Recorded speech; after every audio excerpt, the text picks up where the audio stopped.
Hello and welcome to today's video where I'm going to show you how to easily clear your YouTube watch history on your smartphone. So let's get started. First, find and open the YouTube app on your smartphone. Once you are on YouTube, tap on your profile picture in the lower right corner. Here you will see your YouTube history. Just tap on View All. Then you will see all your YouTube watch history. If you want to delete a single video, just tap on the three dots next to the video. From the drop-down menu, tap on Remove from Watch History. If you want to delete all, tap on the three-dot menu in the upper right corner.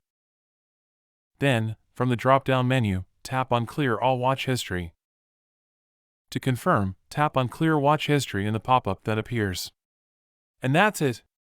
You have successfully cleared your YouTube watch history on your smartphone. Thanks for watching!